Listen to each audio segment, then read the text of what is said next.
Good morning viewers, welcome to back our channel. आप सब कैसे हो? उम्मीद करती हूँ आप सब बहुत अच्छे होंगे। आज हम जानेंगे गरम तवे पे विक्स क्यों डालें, प्याज को आज हमने इतना बड़ा कट क्यों किया है, और जानेंगे एक बेकार पड़े हुए बेग से हमारे काम कितने आसान होंगे।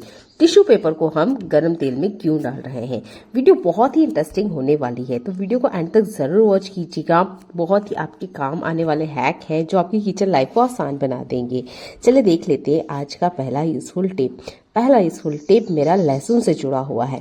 तो अभी के टाइम पे जो मार्केट में लहसुन का रेट है वो 400 रुपए पर केजी है। ये इतनी ज्यादा महंगी है कि हर कोई इसे नहीं खरीद पा रहा है। पर इसके साथ ही ना एक और लहसुन आपके मार्केट में जरूर मिल रही होगी, वो है ये हरी लहसुन।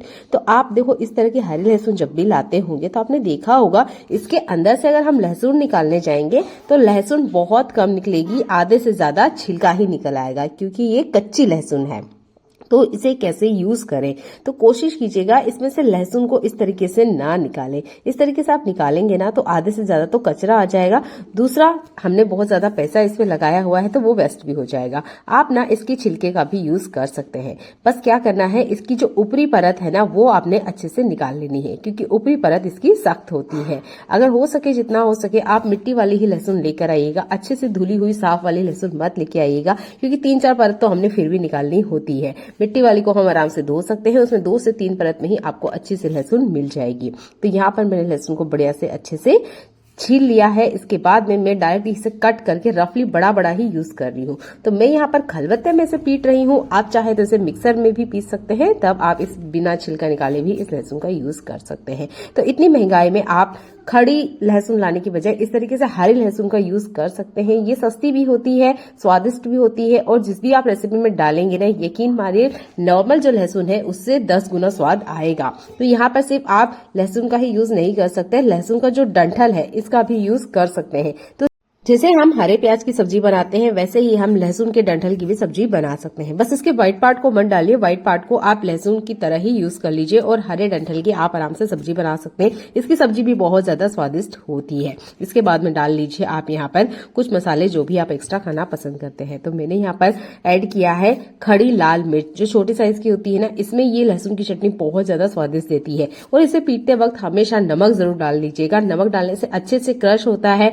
जो काम 1 मिनट में हो रहा है ना, लगभग आधे मिनट में ही आपकी जो चटनी है आराम से बनके रेडी हो जाएगी। बहुत ही कमाल का हैक है, मुझे तो ये चटनी बहुत ज्यादा पसंद है। एक बार आप भी जरूर बना के देखिएगा, खाने का स्वाद बहुत ज्यादा इनहेंस करती है। और इसके छिलके को या इसके ऊपर वाले जो डंठल है इसको मत फेंकिए, इसकी भी आप सब्जी बना सकते हैं, जैसे कि हम हरे प्याज की सब्जी बनाते हैं।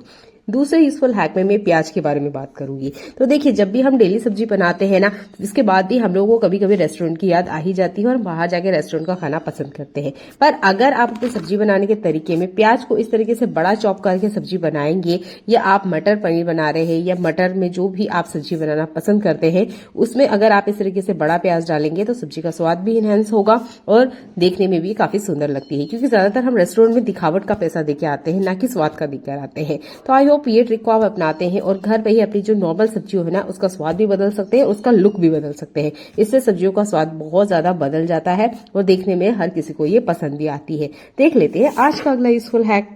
जब भी हम मार्केट से कपड़ा लेकर आते हैं उसके साथ ना ये बैग जरूर आता है। ज्यादातर हम इस बैग का यूज करते हैं फाइल वगैरह रखने के लिए या कुछ पेपर वगैरह रखने के लिए, पर आज हम इसका किचन में यूज करने वाले हैं। बहुत ही कमाल का हैक होने वाला है, तो वीडियो को ना कंटिन्यू देखते रहिएगा। तो यहाँ पर जिस तरीके से मैंने इसको कट किया है, इस तरीके से आपने कट कर लेना है। आप चाहे तो इसका होल और भी छोटा रख सकते हैं, और चाहे तो आप यहाँ पर सुई की मदद से इसको थोड़ा सा सील भी सकते हैं ताकि ये लॉन्ग टाइम तक चले। मुझे आपको दिखाना है इसलिए मैंने आपको यहाँ पे छोटा सा ही कट करके दिखाया है। नॉर्मल ही आप इस तरीके से इसका यूज कर सकते हैं। आप इसका यूज करेंगे हमारे किचन में आने वाली इस पॉलिथीन के लिए।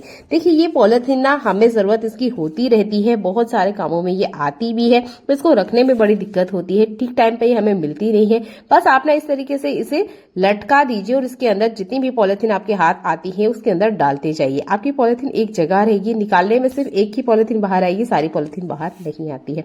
तो इस तरीके से घर में फैली हुई पॉलिथीन को आप अरेंज करके रख सकते हैं। खाने में तेल की क्वांटिटी ज्यादा हो जाए तो क्या करें। तो देखिए यहाँ पे भी ना सब्जी में तेल थोड़ा सा ज्यादा हो गया है। अब इस तेल को निकाले कैसे, पूरी कढ़ाई को पलटने जाएंगे, दूसरे बर्तन में लेंगे, वो बर्तन भी खराब होगा। और जितना हम कढ़ाई से इसे निकालने की कोशिश करते हैं, ये है ना कढ़ाई के तले में जाके चिपक जाता है। तो देखिए बिना कढ़ाई में से निकाले हुए भी हम इसको बाहर कर सकते हैं। तो आपने लेना है टिश्यू पेपर और इसके अंदर छोड़ दीजिए। 15 से 20 सेकंड में ही ये टिश्यू पेपर जितना भी तेल है अच्छे से अपने अंदर ऑब्जर्व कर लेगा। चाहे तो आप इसे फेंक सकते हैं, और वैसे तो टिश्यू पेपर अच्छे से क्लीन होता है, तो आप इस तेल का यूज भी ले सकते हैं पराठा बनाने के लिए। तो आप देख सकते हैं पूरा का पूरा टिश्यू पेपर ना अच्छे से तेल को ऑब्जर्व कर लिया है, और इस तरीके से पराठे में आप इस तेल का यूज कर सकते हैं। तेल भी हमारा कढ़ाई में से बाहर आ गया है, तेल का यूज भी हो गया है, और जो कढ़ाई है वो भी पूरी तरीके से गंदी नहीं होती है। एक्स्ट्रा कोई बर्तन भी हमारा गंदा नहीं होता है। तो आप इस तरीके से सब्जी का जो बचा हुआ तेल है या एक्स्ट्रा तेल बाहर आ रहा है, उस तेल को आप टिश्यू पेपर की मदद से आराम से उठा सकते हैं। मुझे तो ट्रिक बहुत ज्यादा पसंद आई है, आप भी इसे एक बार जरूर करके देखिएगा। तो देखिए पूरे तेल का मैंने यूज कर लिया है। फिर से मैं टिश्यू पेपर आपको खोल के दिखा रही हूँ। अगेन हम फिर से इससे तेल उठा सकते हैं। जब इसका यूज हो जाए तो आप इसे डस्टबिन में डायरेक्ट थ्रो कर दीजिए। है ना कमाल का है। तो टिश्यू पेपर की मदद से हम सरफेस का तेल तो उठाते हैं, कढ़ाई में से भी आप तेल आराम से उठा सकते हैं। हमारे घर में वेफर्स बहुत ज्यादा आते हैं। इस वेफर का प्लास्टिक बहुत अच्छी क्वालिटी का होता है, तो आप इसका यूज कर सकते हैं। यहाँ मैं कट करके मैं इसका यूज आपको बताने वाली हूँ, आप भी ऐसा कर सकते हैं। बहुत ही कमाल का हैक है, और इसका सबसे अच्छा फायदा ये है कि ये इतनी अच्छी क्वालिटी का प्लास्टिक होता है कि आप इसको बार बार क्लीन करके अच्छे से रख सकते हैं। ये खराब नहीं होती है। नॉर्मल प्लास्टिक अगर हम यूज करेंगे तो वो एक बार ही यूज करने के बाद में हमें थ्रो करनी होती है, पर ये जो वेफर्स वाली प्लास्टिक होती है ना, इसे आप वॉश करके अगेन यूज कर सकते हैं। तो यहाँ पर मैं इसको इस तरीके से थोड़ा सा मोड़ रही हूँ, और मुझे ना ये सर्कल में कट करके रेडी करनी है। तो इस तरीके से इसे कैंची की मदद से मैंने कट कर लिया है। अब आप सोच रहे होंगे मैं इसका यूज कहाँ करने वाली हूँ, चलिए ये देख लेते हैं। मिक्सर जार में जब भी हम कुछ पीसते हैं तो आपने देखा होगा इसकी जो ढक्कन होती है, लीड होती है, इसके ऊपर ना सारा मसाला वगैरह आके चिपक जाता है, जिसे क्लीन करना भी आसान नहीं होता है, क्योंकि इस जार के ढक्कन की कुछ डिजाइन इस तरीके की होती है कि सारा मसाला ना इसके अंदर से बाहर निकालना मुश्किल हो जाता है, और बार बार ये क्लीन करना भी आसान नहीं होता है। तो आप देख सकते हैं मेरे मिक्सर जार में लीड में रबड़ नहीं है, इसकी वजह से ये थोड़ा ना ढीला है, तो मसाला वगैरह सब बाहर आ जाता है। तो आप इस तरीके से कवर की तरह से यूज कर सकते हैं। एक तो जो लीड है वो भी गंदी नहीं होगी, अगर किसी वजह से ढक्कन ढीला है तो उससे मसाला भी बाहर नहीं आएगा। है ना कमाल का हैक, जरूर करके देखिएगा। इस प्लास्टिक का आप फिर से यूज कर सकते हैं। अगला यूजफुल हैक यहाँ विक्स वेपोरब को लेके है। तो अभी के टाइम पे एक वायरल हैक चल रहा है जिसमें गरम तवे के ऊपर विक्स को डाला जा रहा है। देखिए इसका मैं फायदा और नुकसान दोनों आपको बताने वाली हूँ। तो यहाँ पर मैं तवे के ऊपर विक्स वेपोरब नहीं डाल रही हूँ। अगर आप डालना चाहते हैं तो कैसे डालना है ये जरूर आपको जानना चाहिए। तो देखिए नॉर्मल जो खाना बनाने का तवा है या रोटी बनाने का तवा है उसका तो आप यूज मत कीजिएगा, क्योंकि विक्स खाने में यूज नहीं की जाती है। अगर आपके पास एक्स्ट्रा कोई तवा है, जैसे कि मेरे पास नॉन स्टिक तवा भी है और एक लोहे का तवा है जो कि खराब हो चुका है, इसका हैंडल टूट गया है, तो इस तरह का कोई खराब तवा है तभी आप यूज कीजिएगा। पर रोटी बनाने का अगर कोई तवा आप यूज करना चाह रहे हैं तो बिल्कुल भी विक्स के लिए यूज मत कीजिए। तवे के बदले आप यहाँ पर एक तपेली या भगोने का यूज कर सकते हैं। तो इसमें मैं डाल रही हूँ विक्स को अच्छे से इसमें मिक्स कर लेना है। गर्म पानी में आप जल्दी से इसको मिक्स कर लीजिए। इसके बाद में 5 से 6 लौंग आपने लेने हैं और अच्छे से ना इसको बॉईल करना है। अच्छा, अगर आप इसे भगोने में बॉईल करते हैं तो आप देखेंगे विक्स स्टीम होके बाहर आने लग जाती है, जिसकी वजह से हम इसका यूज नहीं ले पाते हैं। ये डायरेक्ट पूरे किचन में ही फैल जाती है, और जो विक्स है जैसे जैसे गर्म होती जाएगी ये हवा में भाप की तरह निकल जाएगी। तो ये काम में कहाँ आने वाली है। पर अगर आप भगोने में इस तरीके से इसे गर्म करते हैं और इस पानी को आधा कर लेते हैं तो ये आपके काम आएगी। बस आपने ना एक छोटा सा ट्रिक यूज करना है। जब आप इसे बॉईल कर रहे हैं आपने इसे कवर करके रखना है, खुला नहीं रखना है। खुला रखेंगे तो इसका जितना विक्स है वो सारा का सारा बाहर उड़ जाएगा। तो हमेशा इसे कवर करके रखें। इसके बाद में हाथों हाथ ही इसे यूज करना है गर्मा गर्म। तो ये यूज होती है जब भी हमको सर्दी वगैरह होती है। सर्दी इतनी ज्यादा हो जाती है कि नाक में से सांस लेना भी मुश्किल हो जाता है। बच्चों के साथ तो बहुत ज्यादा दिक्कत होती है, तब आप इसका यूज कर सकते हैं। तो देखिए ये भगोने में यूज करने का फायदा है। अगर आप इसे ही ट्रिक को तवे पे करने जाते हैं, आप इसी में लौंग डाल रहे हैं, विक्स डाल रहे हैं, इसको पका रहे हैं, तो जितना विक्स है वो तो सारा का सारा ही बाहर चला जाएगा, और जितना लौंग है उसके स्मेल भी सारी की सारी बाहर चली जाएगी। तो ये फायदे वाली ट्रिक नहीं है, इससे आपका नुकसान होगा, फायदा नहीं होगा। पर अगर आप यही ट्रिक भगोने में करते हैं तो आपको सांस लेने में बहुत ज्यादा आसानी होगी, जितना कफ वगैरह है आसानी से निकल जाएगा।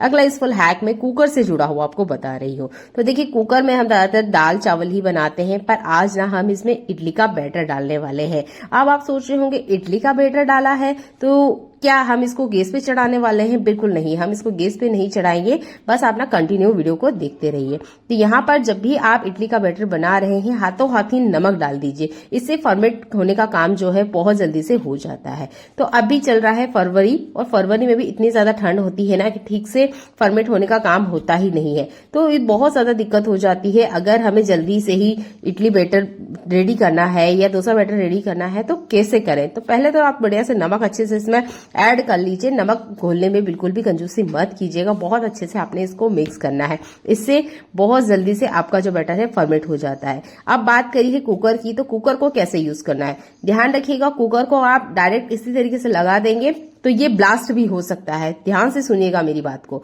आपने यहाँ पे इसका सीटी निकाल लेना है और उसका जो रबड़ है ये भी आपने निकाल देना है, क्योंकि इसमें बहुत जल्दी से प्रेशर बनता है। प्रेशर बनने की वजह से इसमें से बहुत जल्दी फर्मेंट होने का काम होता है। तो ये ट्रिक मुझे सबसे बेस्ट लगती है। तो आपको जल्दी से बैटर रेडी करना है तो हमेशा इस ट्रिक को यूज करिए। कुकर में आप बैटर को डाल दीजिए, बस आपका सीटी इसमें नहीं रहना चाहिए, ना ही इसका रबड़ रहना चाहिए। ये दोनों चीजें आपने निकालने के बाद ही ट्रिक को यूज करना है।